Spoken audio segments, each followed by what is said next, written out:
Comienza Partida Doble, el programa de ciencias económicas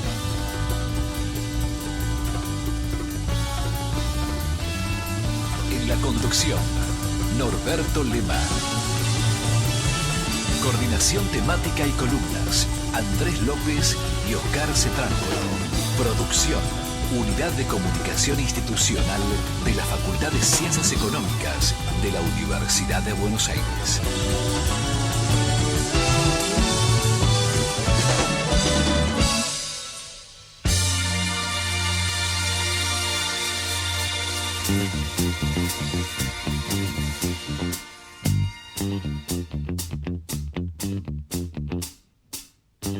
Bueno, arrancamos nuevamente Partida Doble. Estamos aquí reunidos para hablar varios temas y con invitados. Pero antes, le voy a presentar a mis coequippers, el señor Oscar Cetrángolo. ¿Cómo le va, profesor? ¿Qué tal, Norberto? Muy bien, muy bien. Bien, me gusta, nosotros nos estamos viendo, ¿no? Entonces lo veo al profesor Cetrángolo atrás con un dibujo medio psicodélico, muy setentoso. ¿Qué tiene atrás suyo? Cuénteme. No, tengo un cuadro que hizo Liliana, mi mujer. No, está en venta, digamos. Lamentablemente el programa no tiene imagen, si no podríamos vender cuadros. Le juro que tengo otro programa de radio donde uno de los participantes, la mujer pinta y vende los cuadros y aparecen atrás los cuadros en venta, ¿eh? Le juro por Dios. ¿Y por qué no? ¿Por qué no? Ya, tengo más ahí, ¿eh? Ojo que puede ser un canal de venta bueno, ¿eh? Profesor Andrés López, ¿cómo le va? Bien, ¿qué tal? Hoy este día que estamos grabando este programa, con la triste noticia del fallecimiento de un profesor de la facultad, muy querido por sus alumnos y colegas, Pablo Levín, y ya esto va a salir más tarde, pero le enviamos un saludo a todos sus seres queridos, familia, amigos y colegas. Bien, igualmente eso es extensivo desde aquí.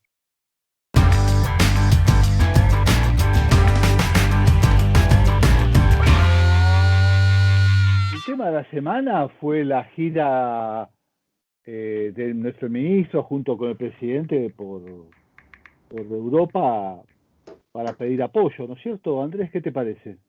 Sí, ciertamente esa fue lo más comentado en la semana y bueno, no quedó muy claro, ¿no? Digamos, qué pasó con los resultados de esa visita hasta donde yo sé, pero pareciera que hay alguna voluntad de postergar los pagos que hay que hacer ahora al Club de París, pero no queda claro si eso va a ser una postergación sin condiciones o con algún tipo de arreglo provisorio con el FMI o con los miembros del Club de París. En fin, no hubo mucho comunicado oficial, por cierto, ¿no? De todos modos, me parece que la noticia es que el viaje sirvió para enfriar un poco los conflictos internos y en una semana que comenzó con la posibilidad de renuncia del ministro, con este viaje es como que eso quedó distendido. Yo recuerdo las viejas películas argentinas en donde los novios se peleaban y los padres, que eran de clase alta, mandaban a los chicos, a uno de los dos a París a tomar distancia para ver si seguía enamorado. Esto es algo parecido a eso, ¿no? A la vuelta veremos si el equipo sigue estando. Qué buen método ese, por cierto. Está muy bien. En fin, otro día hablaremos, quizás, podría ser un tema, ¿no? Para nuestro programa, Oscar, con algún amigo, por ejemplo, se me ocurre, algún exministro como José Luis Machinea, de las dificultades que tiene hacer política económica cuando no hay un ministro que tenga poder sobre el conjunto de áreas relevantes de la... Hay tanto miedo a crear un nuevo caballo que en los últimos años se ha terminado dinamitando la autoridad del ministro de Economía, ¿no? O cercenándola, fragmentándola, y creo que eso funciona en Suiza, pero no en un país como este. Y sobre todo cuando no hay una sintonía clara entre los ministros y el presidente o el resto del Poder Ejecutivo, ¿no es cierto? Pero sí, claramente es un problema serio.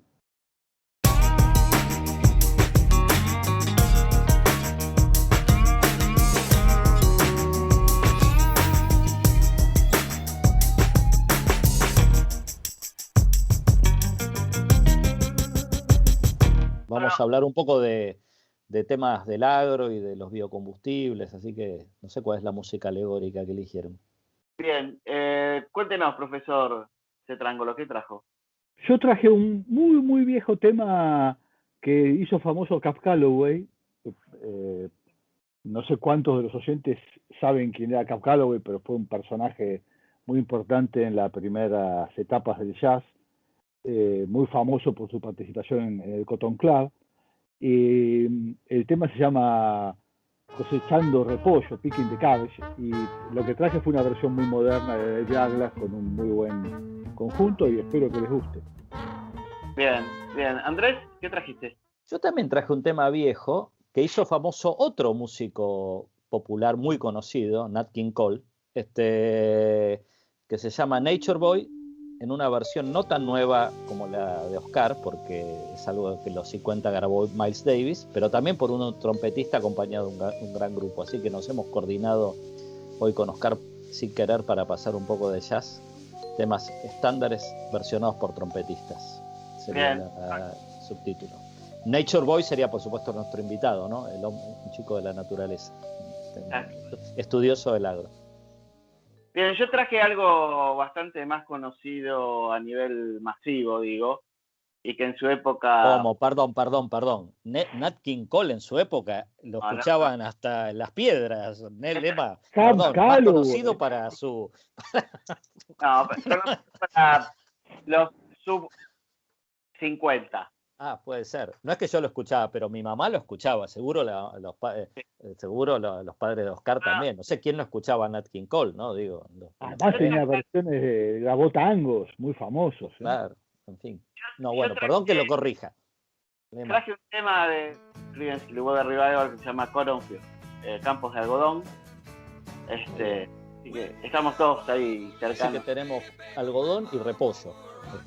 Nos falta, no sé si nuestro invitado va a hablar de algodón o repollo, le podemos preguntar su opinión. Y gente del Cotton Club, así que estamos y todos. Del Cotton, claro, bien, por supuesto, muy bien. Vamos a tener el placer de charlar con Roberto Bizán, quien ya ha estado varias veces en este programa, en su edición presencial. Como todos saben, es experto en temas del agro, profesor, investigador de la casa desde hace mucho tiempo y gran amigo. Así que vamos a hablar con él un poco de la ley de biocombustibles, que como ustedes saben está en discusión, ¿no? Su postergación, su cambio, etcétera. Y también un poco sobre el agro, que siempre genera temas para charlar acá en Argentina y en particular ahora de vuelta con el tema inflación, exportación de commodities, aumento de precios, etcétera, y las dinámicas positivas y negativas que surgen de ese tema, ¿no? Oscar lo veo con cara de decir algo. No, y si hay tiempo también sobre las patentes de las vacunas, porque es un tema que también él ha investigado y es de los que más sabe sobre el tema. Si hubiera tiempo, si no lo dejaremos para otro programa. Muy bien.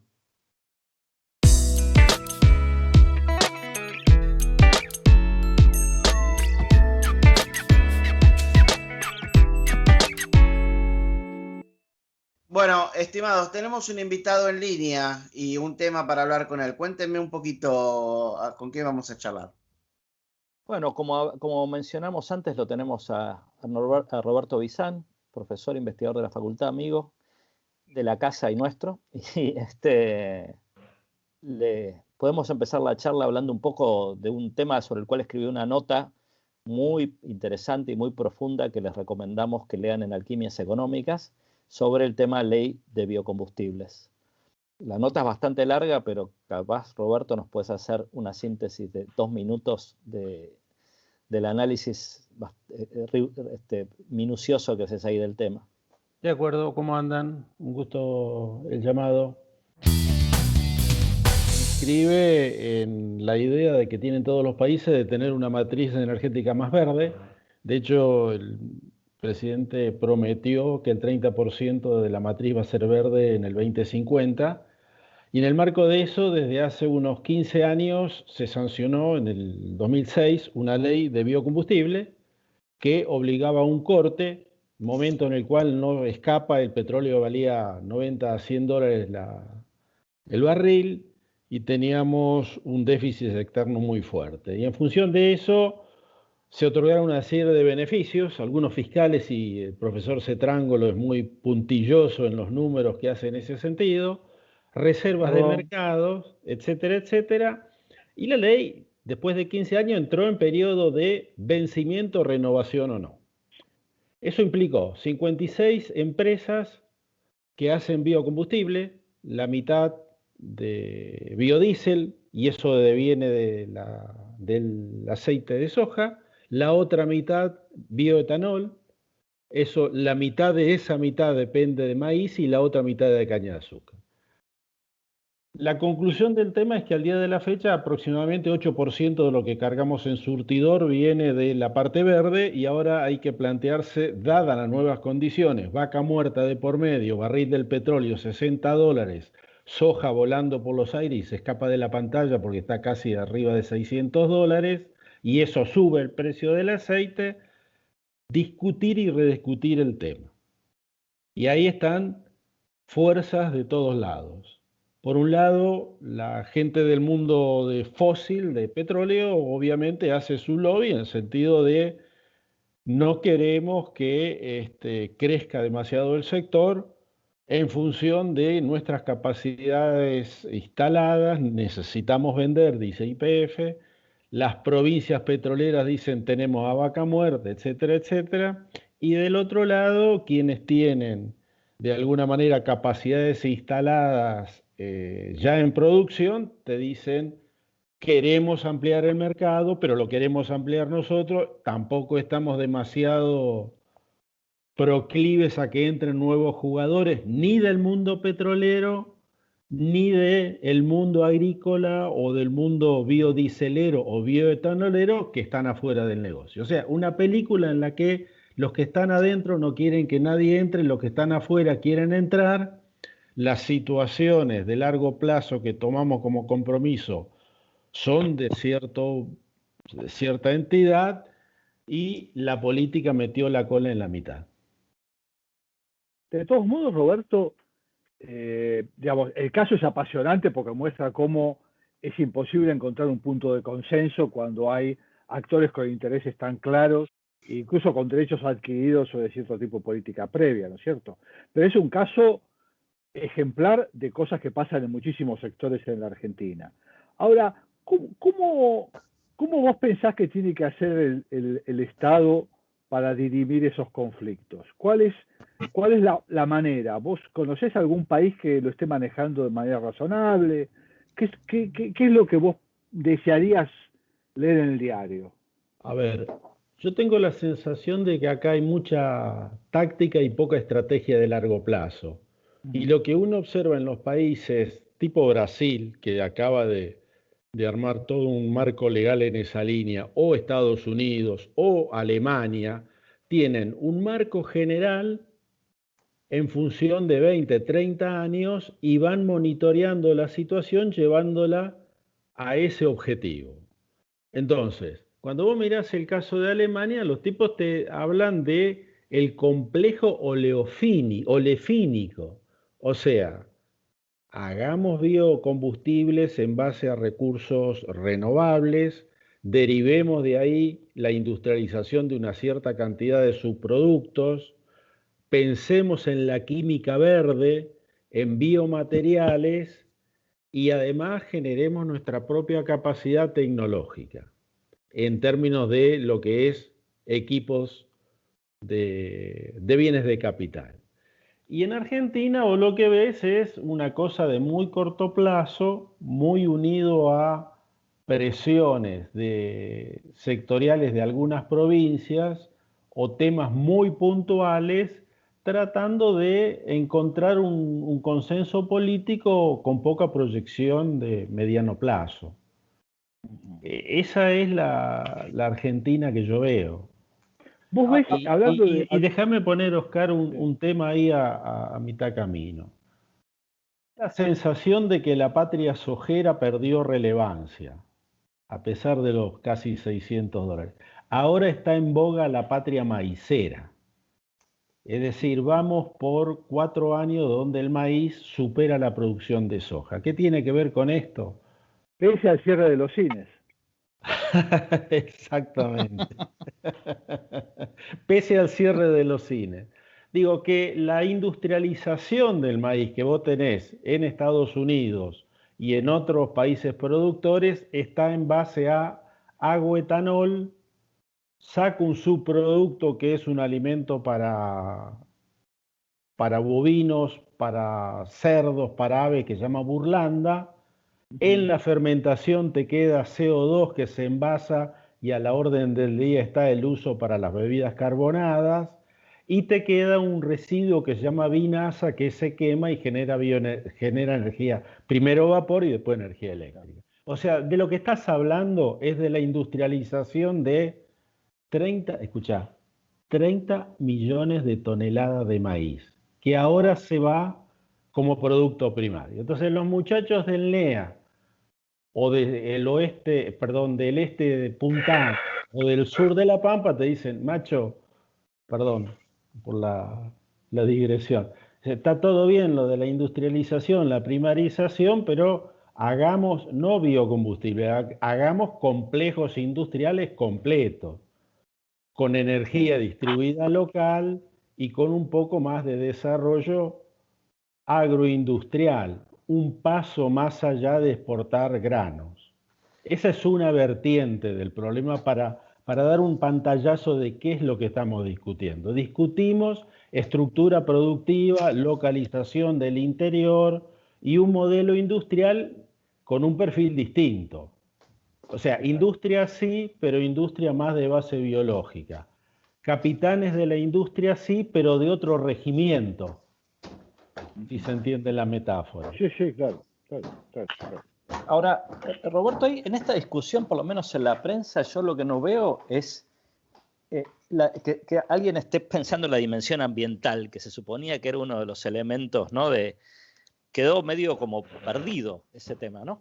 Bueno, yo creo que es interesante la pregunta, Andy, porque en la verbalización lo ambiental entra de cajón. Tenemos que cuidar el medio ambiente, etcétera, etcétera, pero nadie rescata que uno de los impuestos que pagan los combustibles es el impuesto al CO2 o el impuesto al carbono, y que esa podría ser quizás la herramienta para equilibrar el problema ambiental y dejarnos de joder con otra cierta cantidad de modelos promocionales.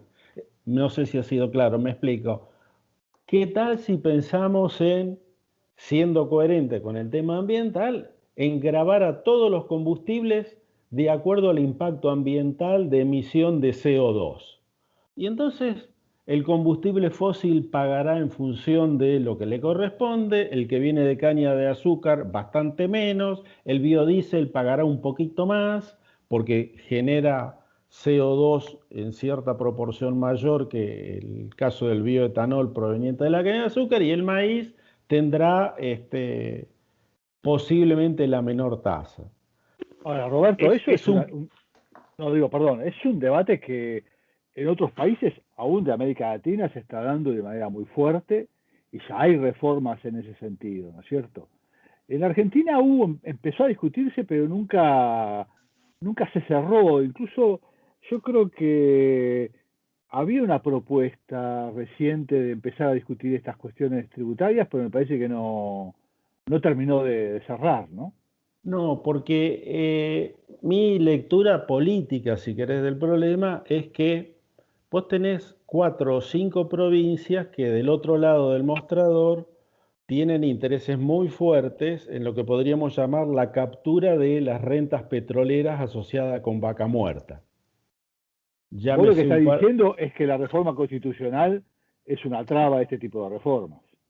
Bueno, la ley es de hidrocarburos y la ley de hidrocarburos cubre a la ley de los biocombustibles. Claro. Entonces, vos tomás una provincia como Córdoba y los cordobeses te dicen, mirá, flaco, está todo bien, pero nosotros no tenemos ningún yacimiento, tenemos que hacer todas las contribuciones a la renta de 4 provincias y tenemos un yacimiento verde que no podemos explotarlo en su total magnitud.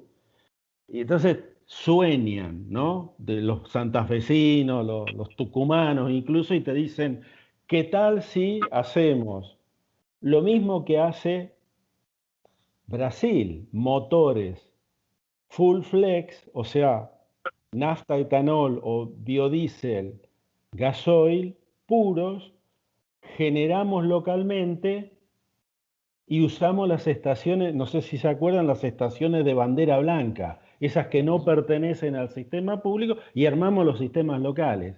Y siempre hay alguno que se pasó en la bebida de Fernet con coca y dice, y fíjate acá al lado que en Córdoba estamos armando motores full flex para exportar a Brasil y no los podemos vender localmente. Claro. Roberto, lo que pasa es que la puesta a punto de los motores flex es muy distinta a las que actualmente se venden en la Argentina. La brecha tecnológica para poder usar combustible flex hoy es enorme, sobre todo por el parque automotor que hay acá en la Argentina, no solo de automóviles, sino de camiones también, ¿no?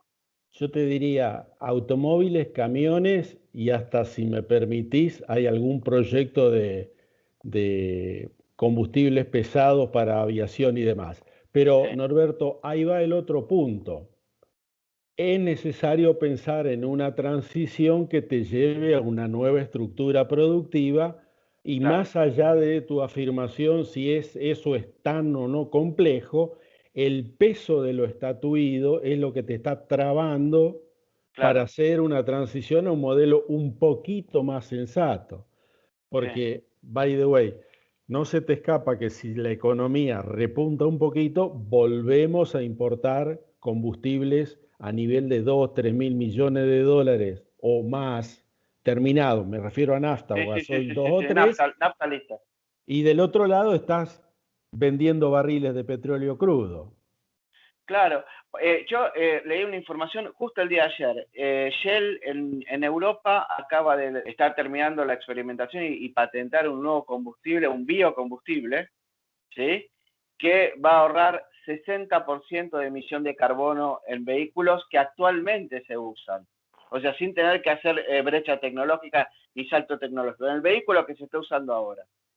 Pero Norberto, déjame poner un punto, sí, ahí. Súper interesante el punto, porque fíjate que en tu ejemplo, las petroleras ingresan al mercado de manera directa o indirecta a competir con los biocombustibles. Exacto. Y los biocombustibles le están mordiendo el mercado. Schumpeter puro, bienvenido, sí, al mundo de la competencia disruptiva.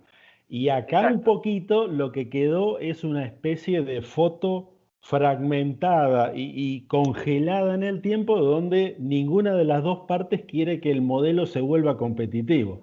Profesor López diría y enseñaría en su curso los dilemas de la industria infantil y cuándo hay que sacarle la muleta para que empiece a hacer músculo propio, ¿no? Eso también existe.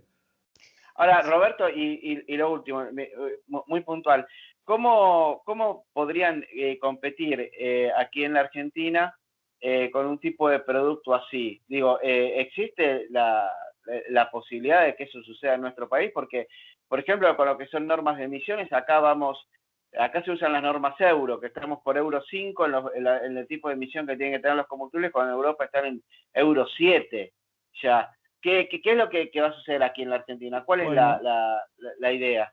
La idea, lo que está ocurriendo es una cosa y la idea posible, potable, es otra. Vos tenés, y digo posible porque la anterior gestión del gobierno de la provincia de Santa Fe empezó todo el mecanismo de mudanza de los modelos de colectivos urbanos hacia la norma europea 6 primero. Sí.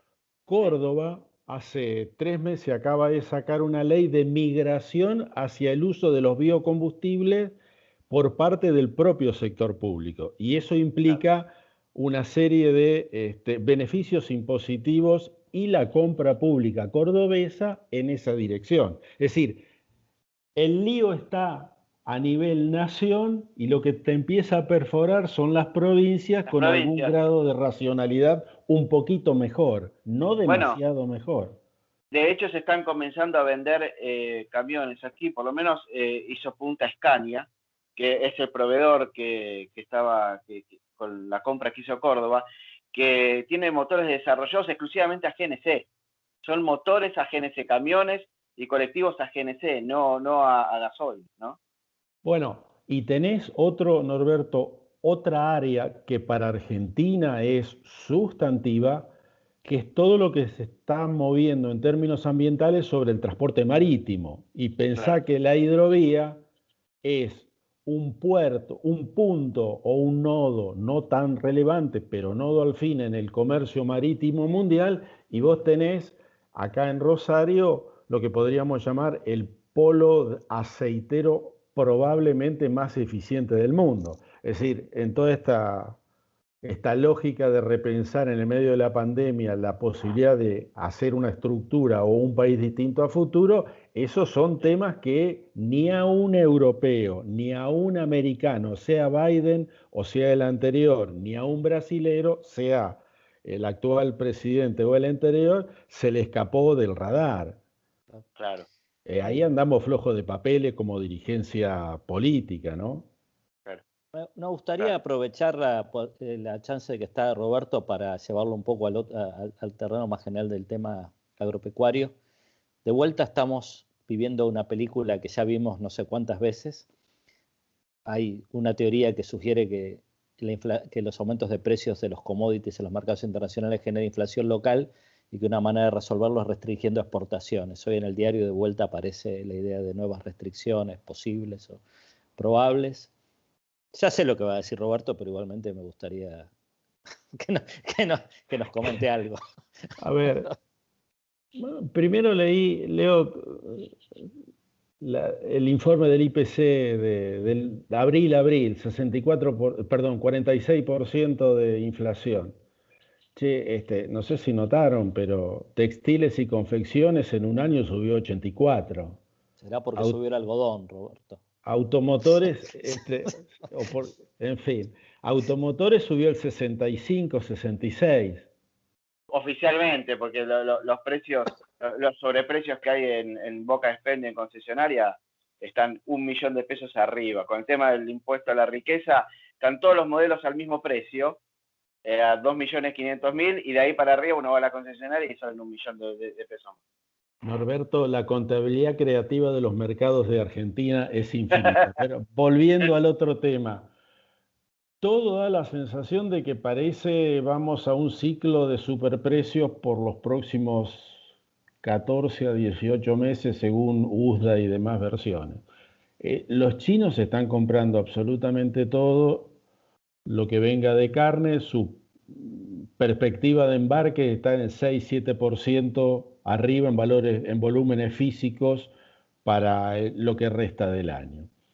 Ahora, el salto, en todo caso, de traslación de precios, que podrá ser explicable de cada caso por motivos particulares, porque cada mercado tiene su historia propia, ya ocurrió. O sea, vos ponés hoy en día cualquier tipo de restricción, independientemente que a corto plazo te pueda dar algún respiro, a mediano plazo ya ocurrió, eso es innegable. Y lo segundo es que la pregunta es qué relación tiene el precio de la soja con el IPC, que es el producto que más recaudación te está dando y que más enfáticamente está en la mira. Y después tenés el resto de los productos cuya incidencia en los precios de los bienes finales generalmente no pasa el 15%. Vos tomás trigo dentro del pan es 11 o 12, sin contar impuestos. Tomás lácteos, la leche en puerta de tanquera es algo así como 16, 17 puntos de máxima. Tomás todo lo que sea fruta, lo que recibe el productor son 6, 8% del precio final. Entonces, el productor está recibiendo hoy en general bastante menos de lo que recibe un productor americano o europeo o australiano, depende del producto que tomes. y un consumidor final está pagando más o menos lo mismo, o un poquito menos. En la mitad te quedan los sistemas de comercialización y un tema que nunca hablamos demasiado, Andrés, nada más que para jorobarte la paciencia, que es la segunda y tercera fase industrial, donde Argentina en los últimos 20 años, te diría, no ha hecho inversiones masivas.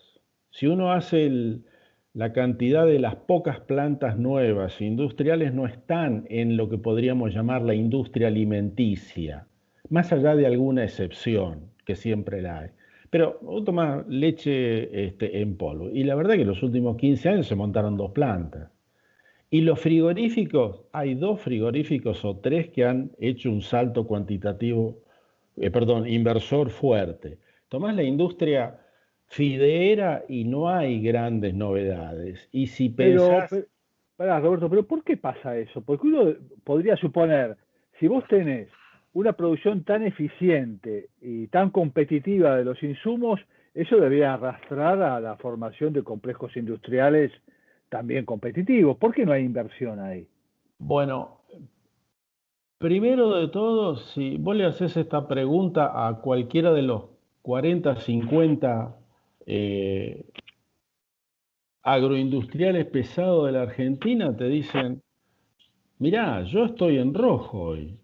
Y estoy, digo, más allá de que a veces hay contabilidad creativa, para que se ría Norberto, los balances, la verdad que los modelos de restricciones de precio, la mesa de los argentinos de varios años y algún tipo de acceso o no acceso a los mercados financieros, a menos que vos tengas espalda muy fuerte y sea una multa y entonces mojás al 1% o al 2% internacional, las condiciones locales no son proinversoras.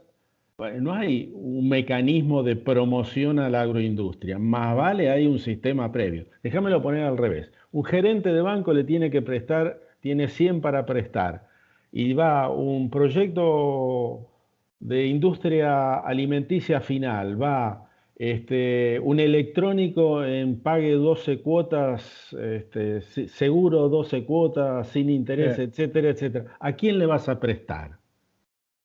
Y bueno, ahí tenés la contracara de los modelos de promoción vía precios relativos, vía leyes de promoción que tenés en la Argentina. Lo que pasa es que si no hay inversión en estos sectores, la verdad que el futuro pinta bien oscuro, ¿no? Bueno, fíjate dónde hay inversiones, Oscar. Mirá qué interesante. Vos decís, los limoneros invirtieron. Vamos a tomar el caso de limón porque después se puede multiplicar por 10 o por 15. Ahora, ¿por qué invirtieron? Porque en su momento engancharon un contrato muy pesado con algunos compradores internacionales de gaseosas, integraron verticalmente y despejaron la deuda macro. Está bien.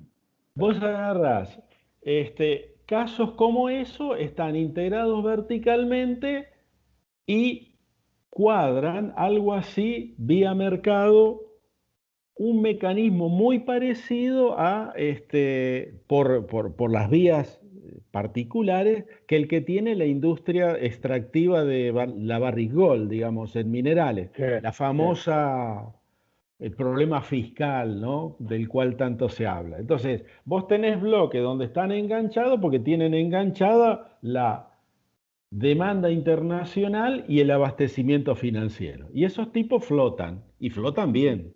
Claro. Y son excelentes, pero son nichos.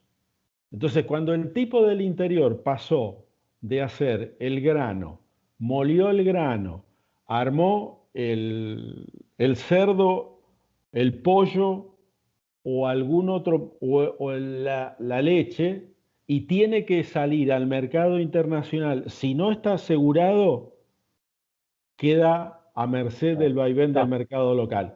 Va por Paseo Colón o va por Diagonal Sur, cualquiera de las dos vertientes, por precios máximos o por retenciones, etcétera, etcétera, y el tipo te dice, yo no quiero invertir. Más vale hago un acuerdo. Yo vendo algo y voy o me compro, hago inversiones diversificadas. Fíjate que los grupos agroindustriales son diversificados y sin ánimo de cansarlos con la perorata. Fíjate también que los datos del censo y otras estimaciones que estuvimos viendo te dan que en el interior vos tenés un centenar, dicho con todo respeto, de arcoritos. Claro. Pequeñas o grandes o medianas proyectos como General Dehesa, como Arcor, que podrían ser la base de algún desarrollo agroindustrial para diversificar la matriz productiva y para reemplazar exportaciones semiprimarias o semi-industriales hasta llegar al final. ¿Se acuerdan de la sonrisa? Esta de la competitividad, ¿dónde está la renta claro. mundial? ¿Está en el Airandí en una punta o está en la marca cercana de la góndola en otra? Y nosotros nos quedamos con los recursos justo en la mitad de la sonrisa. Ahora, si yo te entiendo bien, con una visión estratégica un poco más cuidada, hay espacio para políticas públicas súper interesantes y muy necesarias para pensar el futuro de Argentina, cuestión que no sé si se está haciendo o no, pero me parece que ahí hay una demanda de políticas muy fuerte, ¿no? Yo te diría, te redoblo la apuesta. Suponte que Hirschman volviera a la Argentina y dice, ¿dónde están las restricciones? La verdad que hoy tenés mercado internacional, viento de cola, incipiente empresarialidad nueva de origen local, ¿viste? Los Sí. tucumanos, los cordobeses, etcétera, Sí. etcétera. Y el problema lo tenemos más adentro en las trabas de las inercias regulatorias previas que en las posibilidades de los mercados externos. Esto es una lógica de crecimiento hacia afuera, con acumulación afuera.